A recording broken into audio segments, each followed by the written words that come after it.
அரிதாரத்தை பூசிக்கொள்ள ஆசை,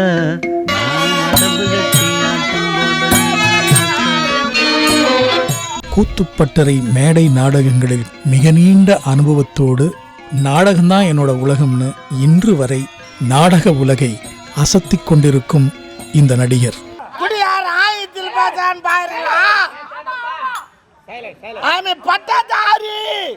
இவர் மேடையில வந்தாலே ரசிகர்களுக்கு உற்சாக வெள்ளம் கரைபுரண்டு ஓடும். கண்கொட்டாம இவரை மட்டுமே பார்த்து ரசிக்க வைக்கிற அபார திறமை கொண்ட நடிகர். மேடையில இவருக்கும் அருண் ஷாருக்குமான காம்பினேஷன்ல உருவாகிற அதிரடி காமெடிக்கு சோசியல் மீடியால மிகப்பெரிய ஃபாலோயர்ஸும் ரசிகர் பட்டாளமும் இன்னைக்கு வரைக்கும் உண்டு. இவங்க மேடையில் அடிக்கிற லூட்டியை நினைச்சு சிரிச்சு சிரிச்சு நமக்கு வயிறு வலியே வந்துடும். பொண்ணு போனா பொண்ணு நம்ம பெத்துக்கலாம், பொண்டாட்டி போனா பொண்டாட்டி பெத்துக்க முடியுமா? பொண்டாட்டியை பெத்துக்கோங்க, கட்டிக்குவாங்கப்பா. எனக்கு தெரியாதுங்க, சாரி. இவருடைய மிக மிக நுணுக்கமான நடிப்பு ஒவ்வொரு மணித்துளியும் நம்மளை ஆச்சரியத்தில் ஆழ்த்தும். நடிகவேள் M R. Radha, Nagesh, Charlie Chaplin, நடிகர் ப்ரூஸ்லி, இப்படி மிகச்சிறந்த நடிகர்கள் எல்லாரையும் இவருடைய நடிப்புல நம்ம கண்ணு முன்னாடி கொண்டு வந்துடுற அபார திறமை கொண்ட நடிகர். அது வந்து சட்டம் போடு, பொம்பளைங்க வயசு வந்தா கூடாரம் கட்டி உட்கார வச்சு புட்டிச்சு கூட போறேன். ஆம்பளைங்க நாங்க வயசு வந்தா கூடாரம் கட்டி உட்கார வச்சு ஒரு குவார்டர் சுட்டா கருவாடு வாங்கி கூட. தெருக்கூத்தில் ஆரம்பித்து 13 வருடங்களுக்கும் மேலாக கூத்துப்பட்டறையோடு இணைந்து நடித்த அனுபவம் வாய்ந்த குரும்பூர் ராஜேஸ்வரி நாடக மன்றத்தின் கட்டியக்காரன், திருவண்ணாமலை மாவட்டம் வாழைப்பந்தல் அருகிலுள்ள முனுகுப்பட்டு கிராமத்தைச் சேர்ந்த தனித்துவமான நடிகர் திரு முருகன் அவர்கள்.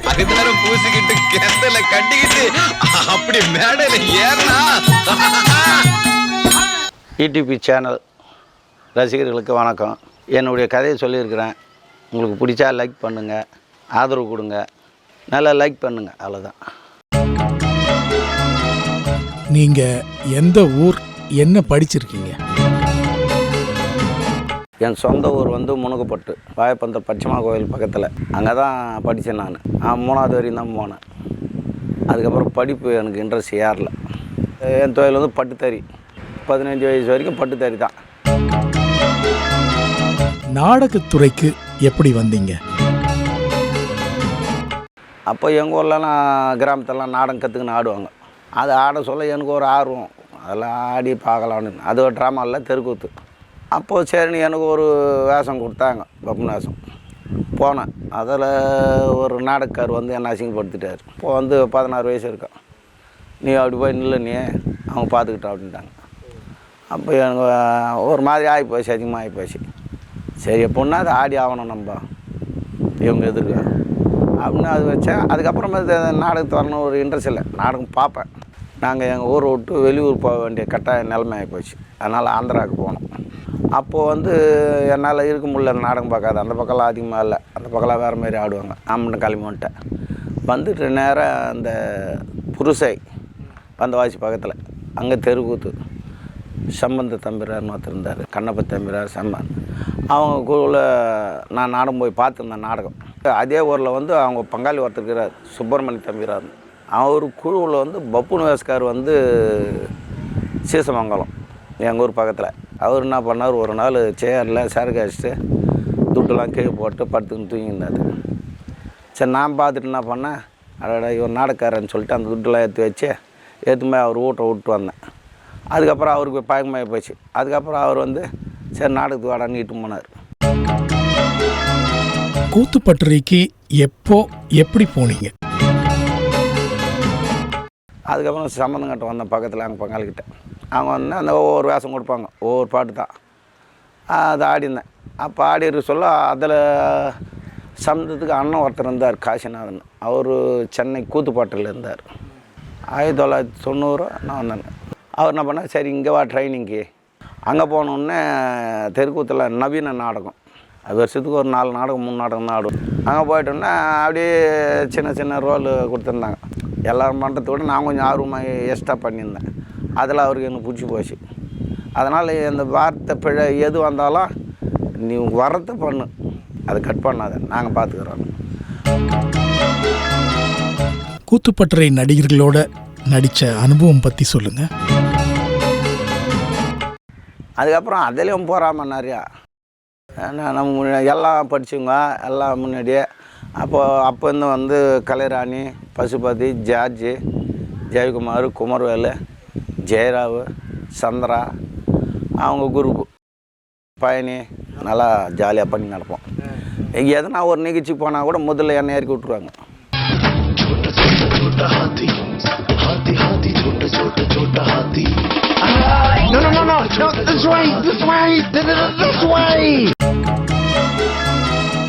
நடிகர் நாசரோட மேடை நாடகங்களை நடிச்சிருக்கீங்களா?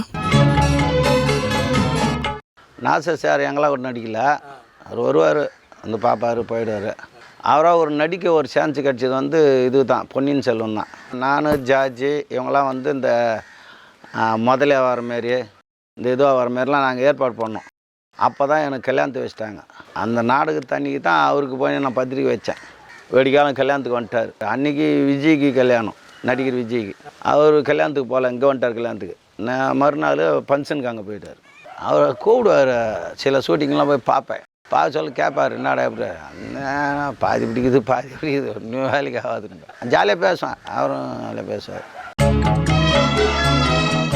நடிகர் பசுபதி, தலைவாசல் விஜய் இவர்களுடைய நட்பு பற்றி சொல்லுங்கள். ஆனால் எல்லாம் சேர்ந்து சிகரெட் அடிச்சு கிடப்போம் ஜாலியாக. அப்போல்லாம் ஃபோன் கிடையாது, நாங்கள் எல்லாம் ஜாலியாக விளையாடி கிடப்போம்.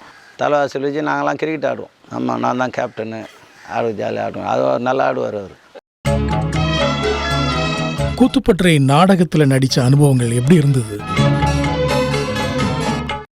நடிச்சிருப்போம், ஒரு 10 நாடகம் நடிச்சிருப்பேன். ஒன்றுலே நம்ம எப்படி நடிக்கிறோம், நம்ம என்ன நம்ம பேர் நம்மளை சொல்லணும் யாருன்னா அப்படின்ட்டு இறங்கிறது சுத்தமாக. அங்கேருந்து ஒரு 13 வருஷம் இருந்தோம். ஆல் இண்டியா டூர் ஃபுல்லாக போயிட்டோம். அதுக்கப்புறம் டெல்லி நிறைய போய்க்கிறோம், சிங்கப்பூர் போனோம். ஐநூஸ்கோ மேக்பத் நாடகம்னு எடுத்தாங்க ஒன்று. அதில் வந்து மொத்தம் க்ளோன் எல்லாம் ஜோக்கருங்களாக இருக்கணும் அப்படின்னு. அது ட்ரைனிங் எடுத்தாங்க.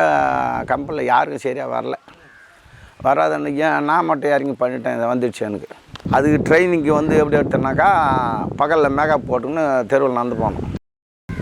அது கிலோன் மேக்கப் வந்து வெளியே வரக்கூடாது. அது என்ன பண்ணாலும் ஏது பண்ணாலும். ஸ்டேடியத்தில் வந்து கிரிக்கெட் நடந்துச்சு. அப்போ போகணுன்னு சொல்லிட்டு மேக்கப் போயிட்டப்போ மேக்கப் போயிட்டு நான் சும்மா இல்லை, அது போட்ட உடனே அது மாறி போச்சு. போலீஸ்கார் குதிரை வச்சுட்டு இருந்தார். குதிரை ஒரு ரவுண்டு தெரியும், அவர் வாடிக்கிட்டு வந்துட்டார். அதுக்கப்புறம் என்ன கூட வந்துட்டு சொல்லிட்டு போய் உள்ளே போய் கிரிக்கெட்லாம் பார்த்து வந்தோம். கூத்துப்பட்டறையில் எந்த மாதிரியான பயிற்சிகள்லாம் கொடுப்பாங்க? அங்கே நம்ம கற்றுக் கொடுப்பாங்க. இங்கே ஜனங்களை பார்த்து நம்ம எப்படி ரசிக்கிறாங்க அப்படின்னு பார்த்துக்கிட்டு தான். சில இது வந்து ட்ரைனிங்லாம் வந்து நான் இருட்டில் உக்காந்துன்னு ஒரு புள்ளி வயசு அதை ஃபோக்கஸ் மட்டும் பார்ப்பேன். ஃபோக்கஸ் லுக்கிங் எப்படி பார்க்குறாங்க அப்படின்னு. இப்போ ஒரு நாடகத்துக்கு முக்கியமாக அது வந்து ஒரு காட்சியில் வருதுன்னாக்கா, அந்த காட்சியில் என்ன நடக்குது, ஏது நடக்குது. இப்போ அங்கே ஒருத்தர் பேசுங்கன்னா நம்ம இங்கேருந்து பார்க்குறோன்னா அது லுக்கிங் அது வரணும். இப்போ ஒரு காட்சி, இந்த காட்சியில் தான் நம்ம போனோம் அப்படின்னா போகணும், இல்லைன்னா போகக்கூடாது, வெளியே வரக்கூடாது. ஏன்னா அந்த வெளியே இருந்து பார்க்குறவங்களுக்கு அது தெரியாது, ஏன் வரான் எதுக்கு வரான்னு. அதுக்கப்புறம் அந்த கூத்துப்பாட்டில் அப்படியே இருந்தேன். அங்கேருந்து தெருக்கூத்துக்கு வரது போகிறது அப்படி வந்து போய்கின்னு இருந்தேன். முழு நேர நாடக நடிகராக ஆனது எப்படி? ஒரு கட்டத்தில் வந்து கூத்துப்பாட்டு விட்டு வர நிலமை வந்து உடனே கல்யாணம் பண்ணிவிட்டு அதுக்கப்புறம் இங்கே செட்டில் ஆகிட்டேன். தெருக்கூத்தான் போனோம் முதல்ல. அங்கே போனோன்னு அந்த மைன் வாச ட்ரெஸ் எல்லாம் எடுத்துக்கிட்டாங்க. நம்ம எடுக்கிறதுக்கு அங்கே பொருளாதாரம் சரியில்லை. அதனால் சரின்னு சொல்லிட்டு அப்படியே இன்னும் கொஞ்ச நாள் அதுக்கப்புறமேட்டு ட்ராமாவுக்கு வந்துட்டேன். ட்ராமா ஒன்று பப்புன்னு வேஷம் கொடுத்தாங்க. முதல்ல ஒரு சீனுக்கு போனேன். அப்படியே கொஞ்சம் தத்துக்கா நான் பண்ணேன். அதை அங்கே ட்ரைனிங் வச்சு கொஞ்சம் பண்ணேன். நீங்கள் வாங்கின முதல் சம்பளம் எவ்வளவு? 50 ரூபா கொடுத்தாங்க முதல் சம்பளம். 2002 நீங்கள் எப்படி கட்டியக்காரனா? நீங்கள் அன்னபூரணி ஒரு நாடகம் இருந்துச்சு. அதுக்கப்புறம் பாண்டியன் நாடகம் பண்ணுறோம் ஒன்று இருந்தேன், கலைத்தன்றல்னு. அப்படியே அதில் இருந்து நான் வந்தேன். அதுக்கப்புறம் கொஞ்சம் கொஞ்சமாக தான் அதே ட்ரைனிங் ஆகி அதுக்கப்புறமேட்டு மெயின் பப்புன்னு பேர் வந்துச்சு. இப்போ 1960 வெளிவந்த தொடப்பம் இப்போது தான் தனி விமானத்தில் இங்கே வந்து இறங்கியது. அது நிறைய செக்கிங் பண்ணி இருப்பதனால் லேட்டாக வந்து விட்டது. இது எங்கள் அம்மா அவர் ஒப்பாடிக்கிறேன், கை தட்டுங்க.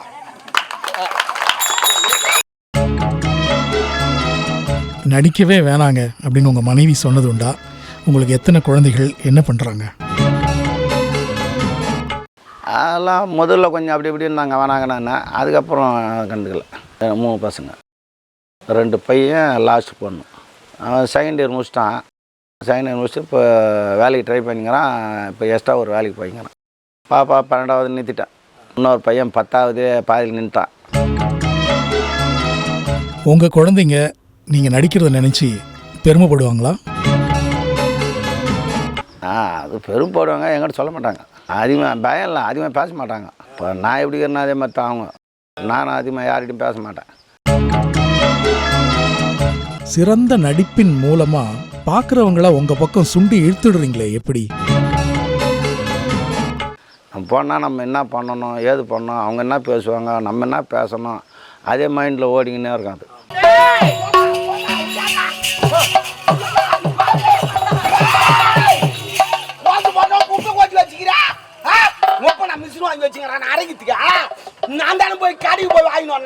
அந்த நேரத்துக்கு அந்த டைமிங் மிஸ் ஆகாத அந்த டைமிங் எதுன்னா நான் அதிகமாக ஜாக்கிஸ்தான் படம் பார்ப்பேன்.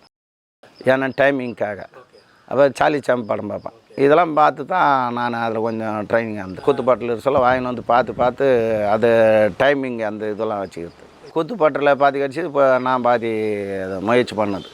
அது முயற்சி பண்ணால் யாரும் இல்லாத டைமில் நான் பாட்டு ஒன்றியே எதனா பண்ணி கிடப்பேன். நான் சும்மா இருக்க மாட்டேன். ஏன்னா ஒன்று பண்ணிக்கின்னு கண்ணாடி பெருசாக இருக்காங்க, அந்த கண்ணாடி பார்த்து நானே பண்ணிக்கின்னு இருப்பேன்.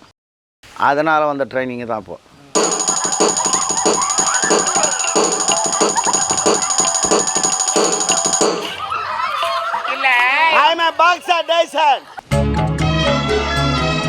குறும்பூர் ராஜேஸ்வரி நாடக மன்றத்தை பற்றி சொல்லுங்கள். இந்த கம்பெனியில் வந்து 300 நாளும் பிசி தான்.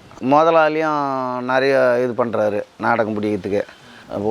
ஒரு நடிகர் துவஞ்சால் கூட இன்னொரு நடிகரை கொஞ்சம் எடுத்து அப்படி தூங்கி போயின்னுக்கிறோம். அதனால் அது போயிங்குது. நடிகர் அருண் ஷாருக்கும் உங்களுக்குமான அசத்தலான காம்பினேஷன் எப்படி கிரியேட் ஆச்சு? அவங்க வந்து ஒரு வருஷத்துக்கு அப்புறமேட்டு தான் அது டெவலப் ஆச்சு. அதுக்கப்புறம்லாம் வந்து நான் யாரையும் தொட மாட்டேன் அதிகமாக, பொம்பளாசுக்காரன். அதுக்கப்புறம் சரின்னு சொல்லிட்டு அப்படியே பேசி அந்த டைலாகு டெலிவரி என்ன சொல்கிறேன் நான் அதுக்கு வந்து சொல்கிறேன், நீ என்ன சொல்கிறேன் நான் அதுக்கு வந்து அந்த இதில் வந்து எங்களுக்கு இதுவாகி போச்சு. நான் அப்படியே டைமிங்கோடு அடிப்பேன். நீ என்ன பேச நான் அதுக்கு அந்த நேரத்தை போட்டுருவேன். அது ஜனங்களுக்கு டக்குன்னு புரியும். அதில் கொஞ்சம் டைம் மிஸ் ஆனால் அது போயிடும். என்ன இப்போ அதிகமாக சொல்கிறது டாப்பர்னு சொல்கிறாங்க.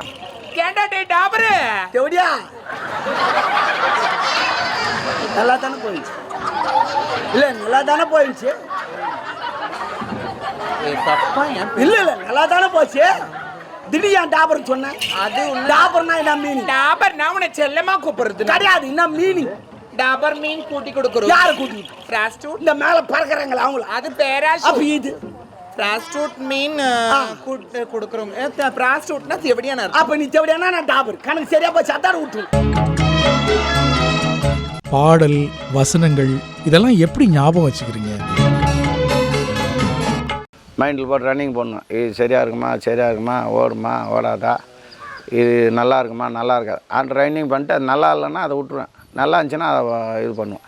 இப்போ நைட்டு கூட ட்ராமாவில் பார்த்துருப்பீங்க, சில சீன் வரணும், அவங்க ஆள் வரல, நான் வந்து சொல்லிட்டு இட்டு மாட்டேன். சில இது நிறைய வந்து இப்போ நைட்டு நான் சொல்லி இட்டு போவேன் மொத்தம். அது ஒரு முறை நம்ம காட்டணும், அதுக்கப்புறம் அவங்க பிடிச்சிக்க போகிறாங்க. ஏன்னா அந்த நாலேஜ் சில பேருக்கு கிடையாது. நம்ம எங்கே போவோமோ எங்கே வரோமோ அதில் தான் இருப்பாங்க. அது கரெக்டாக அந்த கதையை கோத்து இட்டு போகிறதுக்கு ரொம்ப கஷ்டம். மாட்டை கட்டி கறக்க போறேன். மாட்டை கட்டி ஆட்டை கட்டி கறப்பாங்க. ஓஹோ, முன்வீல்ல காதுக்கு தானே பார்க்க. நீ நடிக்கும் போது நாங்களாம் எப்பவுமே முன்வீல்ல பார்க்க மாட்டோம், பின்வீல்ல தான் பார்ப்போம். என்னடா உங்கள சைக்கிளுக்கு பெல்ல காணோம்? என் சீட்டுங்க உக்காந்துங்க அடிக்கிறியா? அந்த பல்லு தான் கணக்கன்னு அடிக்கும். சரிப்பா சரிப்பா. ஒரு நாடக நடிகன் எப்படி இருக்கணும்? ஒரு நடிகன் முதல்ல அவனாக இருக்கணும், அவ்வளோதான். வேறு ஒன்றும் கிடையாது. அவனாக இருக்கணும். கொஞ்சம் அதிகமாகவும் போகக்கூடாது, கீழே வரக்கூடாது. அதே லெவலில் இருந்தால் போய்கினே இருக்கும். நாடகத்துறைலாம் வந்து இப்படி இருக்கணும், அப்படி தான் நடத்தணும் அப்படின்னு சொன்னாக்கா புரிய மாட்டேங்குது சில பேருக்கு. இப்போ கூட வெளியில் போகிற நடிகர் நான் சொல்லி தருவேன். அங்கே ஏன் நிற்கிற நீ, எதுக்கு நிற்கிறா, யார் என்ன பேசுகிறாங்க, எதுக்கு இந்த பண்ணணும் அப்படின்லாம் சொல்லுத்துவேன். அவங்க தெரியாது நம்ம என்னவோ சொல்கிறோம், இவன் என்ன சொல்கிறது, நம்ம என்ன அவர் பெரிய அப்படின்னு சொல்லிட்டு அவங்க போயிடுவாங்க. நாடகத்தில் கட்டியக்காரனுடைய முக்கியத்துவம் என்ன? முக்கியத்துவம்னா நான் இப்போ ஒரு நடிகர் வந்து ஒரு வார்த்தை மிஸ் ஆகி போச்சுன்னா அந்த இடத்த நிரப்பிட்டு போகிறது தான் எங்கள் வேலை. இது சாப்பாடு லேட்டாக வந்தாங்க என்ன பிரச்சனையா? என்ன சாப்பாடு வாங்கியிருந்தாலா, குழம்பு வாங்கியிருந்தாலா? தெரியுண்டா, நீ என்ன சந்தேகம் பண்ணு தெரியுண்டா. மணி ஆள் இல்லையே, ஊர் நாட்டாமக்காரனை வச்சுங்கிறான்னு கேட்குறேன். அவதான் உன்னே பார்த்துக்கிறாள். அதான் இப்போ ஒருத்தர் திடீர்னு உள்ள லேட் ஆகி போச்சு, ஒரு பொம்பளை சேலை கட்டுறாங்கன்னா அந்த இடத்த வந்து நாங்கள் நிறவிட்டு ஓடிடுவோம். அதுக்கு தான் நாங்கள் இருக்குது. சில பேர் என்ன பண்ணுவாங்க, நான் கட்டிக்காரன் ரோல் அப்படின்வாங்க. சில பேர் வந்து முக்கியமாக அதை பார்ப்பாங்க.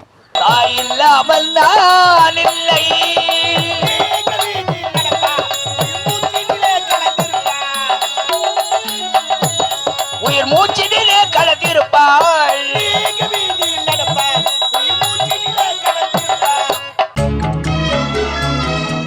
மற்றவங்களை சிரிக்க வைக்கிற நகைச்சுவை நடிகர்கள் மனசுல பெரிய சோகம் இருக்கும்னு சொல்றாங்களே, உண்மையா? அவங்க தான் அவங்க தான் எல்லாருக்கும் சோகம் இருக்க தான் செய்யும், அது பிரச்சனை கிடையாது. அதெல்லாம் நான் கண்டுக்கிறது கிடையாது. நம்ம வேலை என்னம்மா, உடம்பு சரியில்லைனா கூட வெளியே போயிட்டு அந்த தெரியாத மாதிரி பண்ணிட்டு வந்துடும், அவள் தான். சினிமா வாய்ப்பு தேடினீங்களா? அது என்னன்னு தெரியல, அதை போகிறதில்ல. நம்ம நாடகத்திலே அந்த இதில் இருந்துட்டான், அது போகணுன்னு ஒரு எண்ணம் வரல. இப்போ நாசர் கூட ஒரு படம் எடுத்தார், இது மாயன் ஒரு படம். அதில் என்ன தான் நடிக்க ரெடி பண்ணிட்டாங்க. இந்த வடிவேல் இது அந்த கத்தி எச்சமுகத்தெல்லாம் அது நான் பண்ணது தெனாலிராமன் நாடகத்தில். அது அப்படியே சொல்லி அவர் பண்ணி வச்சாங்க. நான் தான் நடிக்க வந்தேன், நான் நடிக்கலை. நடிகர் நாசர் உங்களை திரும்ப நடிக்க கூப்பிடலையா? நாசர் நிறைய சொல்லி விட்டார். பாண்டியராஜன் டைரக்டரு அவங்களாம் பார்த்தேன். அவங்க வேறு லெவலில் இருக்கிறாங்க. அவங்க என்ன பண்ணுறாங்கன்னா, அவங்களுக்கு மரியாதை கொடுக்கணும், அதில் அதை அங்கே நடிச்சு காட்டணும் அப்படின்றாங்க. ஏன்னா எனக்கு கேரக்டர் கொடுத்தா நடிக்க போகிறோம், அதை நடிச்சு கேட்டு பார்த்து இல்லை அது நமக்கு பிடிக்கல. அது ஒன்று பிடிச்சா வந்து இட்டு போய் பண்ணு, இல்லைன்னா விட்டுரு. சினிமா நடிப்புக்கும் மேடை நாடக நடிப்புக்கும் வித்தியாசம் இருக்கா? வித்தியாசம் நிறைய இருக்குது. எப்படின்னா இது வந்து நேரடியாகவே நம்ம பார்க்குறோம் ஆடியன்ஸை. நல்லா இருக்குதுன்னு சிரிக்கிறாங்களா இல்லை நல்லா இல்லைன்னு திட்டுறாங்களா, அதுக்கேற்ற மாரி நம்ம நவுத்தி போவோம். படத்தில் அப்படி கிடையாது. நம்ம நடிச்சிட்டு போடுவோம், அவன் நல்லா இருந்தாலும் நல்லா இல்லைன்னா பார்த்து தான் ஆகணும். அவன் திட்டினா கூட அவங்களுக்கு தெரிய போகிறதில்ல ஒரு நடிகருக்கு. இதில் வந்து நடிகருக்கு அவன் என்ன திட்டுறான்னு நேரடியாக தெரியும். சில ஊரில் உள்ள போடான்னு கூட சொல்லுவான். அதெல்லாம் கூட அச்சீவ் பண்ணி வந்துக்கிறேன். சில பேர் வந்து இது ஆபாசம் அதிகமாக பேசாதுன்னா, நானே அதிகமாக பேச மாட்டேன். எங்கிட்டே வந்து சொல்லுவாங்க. சரி நானே கேட்பேன், எதனா பேசணுமா அப்படின்னு கேட்பேன். இல்லை பேசாத அப்படின்வாங்க. சரி நான் ஏற்றுக்க, அவள்தான். நாடக அனுபவத்தில் மறக்க முடியாத நாட்கள் பற்றி சொல்லுங்கள். இப்போ ஆரம்பத்தில் வந்து சங்காட்டிலேருந்து ராஜான்னு ஒருத்தர்,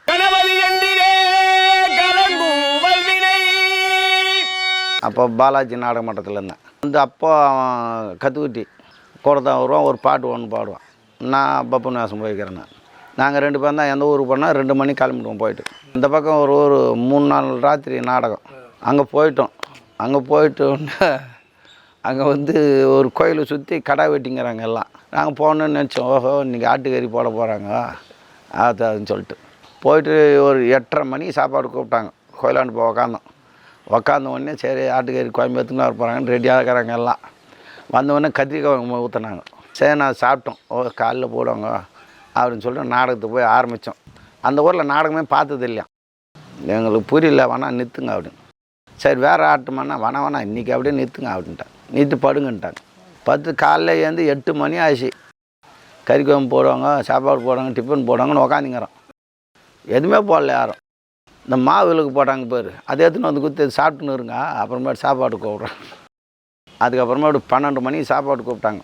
சரி அப்போ அது கறி குழம்பு போடுவாங்க. அப்போ அதே கத்திரிக்காய் குழம்பு தான். ஒருத்தர் மூஞ்சும் பார்க்க முடியல. அது 3 ராத்திரியும் சேர்ந்து 30,000 ரூபா பேசினாங்க. கட்சியில் 20,000 ரூபா தான் கொடுத்தாங்க. என்னான்னு கேட்டால் அன்றைக்கி ஒரு ராத்திரி நின்று போச்சு, அது கிடையாது துட்டு அப்படின்ட்டு. ஏன்டா இந்த துறைக்கு வந்தோம் அப்படின்னு என்னைக்காவது நீங்க வருந்தினது உண்டா? சார் கழிச்சு சும்மா கலாட்டா பண்ணிக்கின்னு அதை பண்ணாது இதை பண்ணாது அதை பண்ணாதுன்னா ரொம்ப கடுப்பாக நீ இஷ்டந்தான் பாருன்னா வீட்டுக்கு போ, இல்லை துட்டு கொடுக்க தள்ளின்னு போ அப்படியே பேசுவேன் நான். இது அந்த காலத்தில் நல்ல மரியாதை. இப்போது இந்த டிவி அதிகமாக கிடையாது, வேறு நிகழ்ச்சி ஓட்டை யாரும் பார்க்க மாட்டாங்க. நேராக இந்த கூத்து பார்த்தா தான், ட்ராமா கூத்து இது பார்த்தா தான் உண்டு. அது முன்னே மாதத்துக்கு ஒரு முறை போய் படம் பார்ப்பாங்க. இப்போ அதெல்லாம் கிடையாது, எல்லாம் ஓட்டை பார்த்துட்றாங்க டெய்லி. அதனால் இப்போ மரியாதை கொஞ்சம் கம்மியாகுது.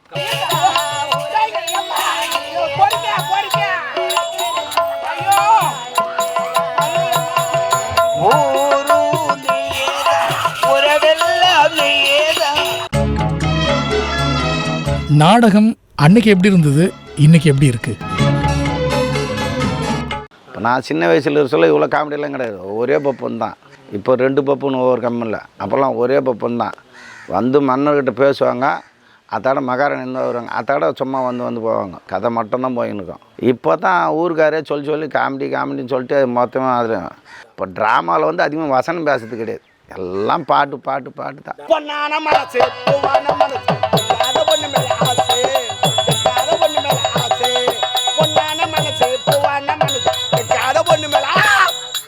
ஒரு குரூப் போகிறோன்னா நந்தவனத்தை பற்றி பேசணும், நான் நந்தவனத்தை பற்றி பேசணும். இவங்க வேறு ஏதோ பேசின்னு டென்ட்டு மாத்திரன்னு சொல்லிட்டு மாற்றிட்டாங்கப்பா. அதை நான் சொல்லி பார்த்தேன், இன்னும் வரல. அப்போ இருக்கிற நடிகரே சொல்லுவேன், கரெக்டாக போவாங்க, கரெக்டாக வாங்க, வெளியே போய் என்னென்னா பண்ணிப்பாங்க. இந்த இடத்துல வந்து அப்படி இருந்தீங்கன்னா உங்கள் பேர் வரும், இல்லை வராது. இப்போ நடிகர்லாங்கிறாங்கன்னா அவங்க பேர்லாம் இப்போ சொல்லுவாங்க. இப்போ ஹரிச்சந்திரா அண்ணா அந்த கம்பெனியில் அவர் இருந்தார், இப்போ ஹரிச்சந்திரா சூப்பராக அண்ணா இருப்பா அப்படின்னு பேர் சொல்லுவாங்க.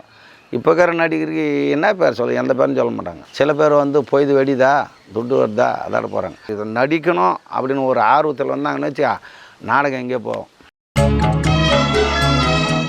நாடகத்தில் புராணம் பற்றி சொல்லுங்க.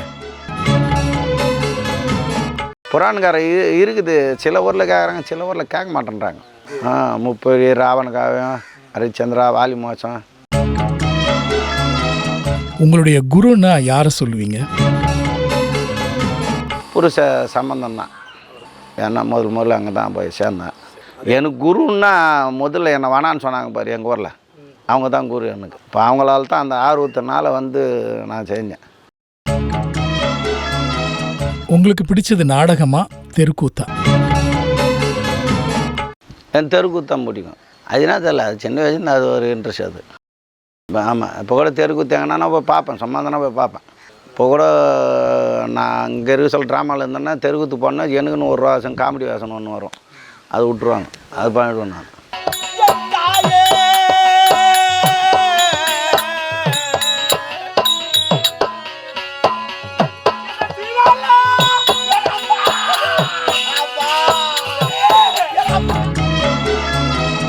நாடகத்துறை அழிந்து வரும் துறைன்னு சொல்கிறாங்களே. கலை அப்படியே தான் இருக்கும், அது வேறு மாரி இருக்கும். இப்போ அப்பத்தி நாடகத்துக்கும் இப்பத்தி ட்ராமாவுக்கும் நிறைய வித்தியாசங்க. இப்போ நாங்கள் 2 பேர் பேசுகிறோம், அதுமாரி அது கோஆர்டினேட் வசனம் இருக்கும். வசனம் சொல்ல அவங்க பார்வை அங்கங்கே கரெக்டாக மேடையில் வந்து பார்த்தீங்கன்னாக்கா இந்த நடிகர் இவங்க இது பேச அது பேசணும் இருக்கும். எல்லோரும் மன்னர் இங்கே உட்காந்திங்கிறாங்க, நம்ம இங்கே நிற்கணும், அவங்க அங்கே நிற்கணும், அப்படி தெரியணும். கசாமல் தான் எங்கன்னா நிற்பாங்க. அந்த கோஆர்டினேஷன் ஒன்றும் வரல, அது வந்துச்சுன்னு வச்சுக்கா நாடகம் எங்கே போகும். வெளியே போயிருந்தேன், அதை தாண்டி காட்டான். வெளியே போனேன், கைவினா இல்லையா? டேட்டாப்பா அது டோலு வெளியே அதை தாண்டி காக்குறான். வெளியே போனேன், கைவினே வெளியே என்ன அந்த வழி தான்.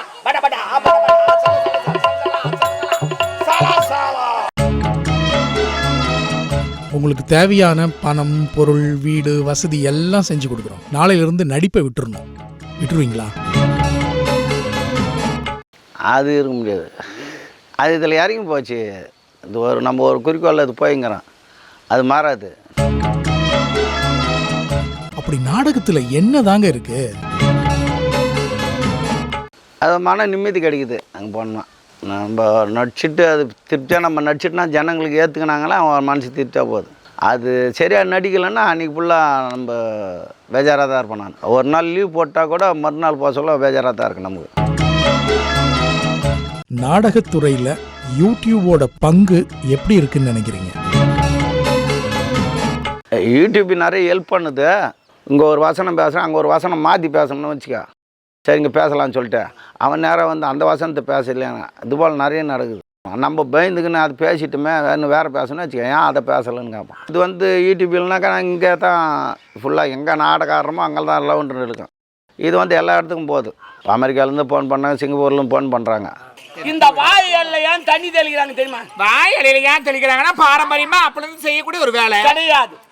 வாய் இலையில ஏன் சாப்பிடும்போது தண்ணி தெளிக்கிறாங்கன்னா இந்த காக்காலாம் பேனு வச்சிருக்கும், அதை தொடக்கிறதுக்கு தான். எப்படி சாப்பிட ஓடும்? உங்களுக்கு விருது அல்லது அங்கீகாரம் கிடைச்சிருக்கா? இப்போ கூட சில பேர் பட்டம் நிறைய வாங்குறாங்கன்னா அது நேரடியாக அவன் வந்து கொடுக்கறது கிடையாது. இவங்களே எழுதி போட்டு அதுக்கு நிறைய ரெக்கக்னேஷன் பண்ணி அது வாங்கிறது, அதெல்லாம் நமக்கு பிடிக்காது. ஒன்று கொடு இல்லை விடு, அவள் தான்.